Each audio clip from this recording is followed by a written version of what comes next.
Guys আজকে কিন্তু চলে আসছে এক অসাধারণ একটা প্লেসে, যে প্লেসটার নাম লেক রোড। এটা কিন্তু চন্দ্রিমা উদ্যানের পাশে অবস্থিত। আর এই লেক রোডটা কিন্তু অনেক সুন্দর, এটা সংসদ ভবনের পাশ দিয়ে চলে গেছে। আর লেক রোডের পাশেই রয়েছে অসম্ভব সুন্দর কৃষ্ণচূড়ার গাছ। আর এই কৃষ্ণচূড়ার গাছগুলো কিন্তু আসলে দেখার জন্য মানুষ আসে, কারণ অসম্ভব সুন্দর লাগছে এই গাছগুলোকে। আর রাস্তাগুলো বেশ ফাঁকা, দারুণ লাগছে, মনোরম পরিবেশ। তো এই জন্য কিন্তু এই লেক রোডটাতে সবাই আসে, যার নাম জিয়া উদ্যান, চন্দ্রিমা উদ্যান হিসেবে পরিচিত।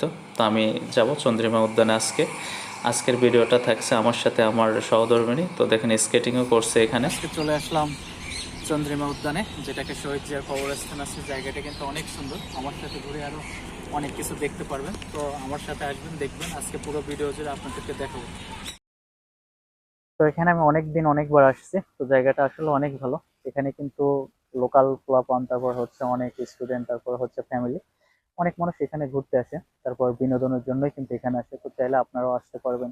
তো জায়গাটাতে কিন্তু আমি একা আসিনি, আমার একটা ক্যামেরাম্যানও আছে, তো ক্যামেরাম্যানকে আমি পরে দেখাবো। তো জায়গাটা সম্পর্কে যদি আপনারা কখনো কেউ না আসেন, অবগত না হন, তাহলে আমি অবশ্যই দেখাবো। আর জায়গাটাতে কিন্তু অনেক গাছপালা, এরকম উদ্ভিদ আরো অনেক কিছু আছে, যে জায়গাতে হয়তো সমস্ত কিছু আপনাদেরকে অবজার্ভ করব। দেখুন, তারপরে হচ্ছে এখানে সমস্ত মানুষ, তারপর সামনে লেকের পার্ক, তারপরে আপনার অনেক কিছু আছে, যে জায়গাটা হয়তো বললে আপনাদের বোঝানো সম্ভব না।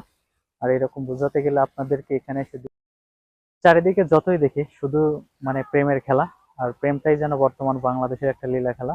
তো আমার এই সাথে থাকুন, আমি প্রেম আরো দেখাচ্ছি।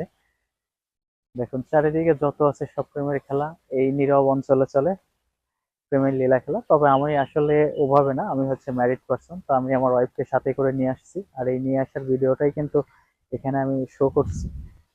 তো জায়গাটাতে অনেক ভালো লাগে, আর ভালো লাগে থেকেই কিন্তু ভালোবাসার শুরু। তবে এখানে কেউ শুয়ে বসে মজা নিচ্ছে, কেউ বা আবার কথা বলে মজা নিচ্ছে, কেউ কাউকে ফুল দিয়ে মজা নিচ্ছে। তো ভালো লাগছে দেখতে। সামনে চলে আসছি শহীদ জিয়ার কবরস্থানে।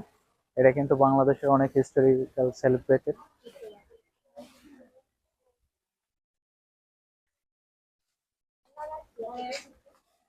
যে জায়গাটা আসলে আমাদের শহীদ জিয়া এখানে শায়িত আছে, এটা কিন্তু অনেক হিস্টোরিক্যাল, যেটা হয়তো বলে আমাদের কেউ ভাবে বোঝাতে পারবো না। তো জায়গাটা আমি ভালো করে দেখাচ্ছি, জায়গাটা ভালো করে একটু দেখেন। জায়গাটা কিন্তু অনেক সুন্দর, এখানে অনেক মানুষ এখানে আসে। আসসালামু আলাইকুম। জায়গাটার প্লেসমেন্টটা অনেক সুন্দর, এখানে সবাই এখানে ঘুরতে ফিরতে বেড়াতে আসে। তো আপনাদেরকে আমি অনেক ভালো করে দেখাবো এই ভিডিওর মাধ্যমে, ভালো করে দেখাবো যে এখানে কি, কোথায় তার কবরস্থান। যারা হয়তো এখানে আসতে পারেন না, তাদের জন্য ভিডিও।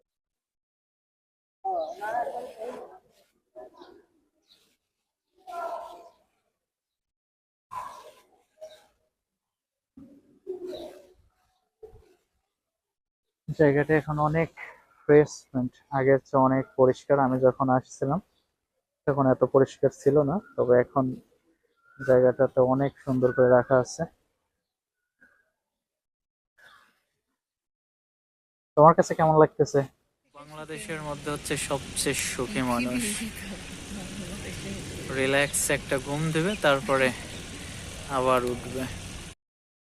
আমি এটাকে এখানে অনেকবার এসেছি, তো প্রতিবারে আসলে এখানে প্রতিবারই ভালো লাগে। আর প্রতিবারই কিন্তু এরকম ভিড় লেগেই থাকে, ফ্যামিলি হোক, জনগণ হোক, আরও কাপল হোক, তারপর প্রেমিক প্রেমিকা হোক, বিভিন্ন ধরনের মানুষের কিন্তু খুনসুটি এখানে চলে, বেশ ভালো লাগে।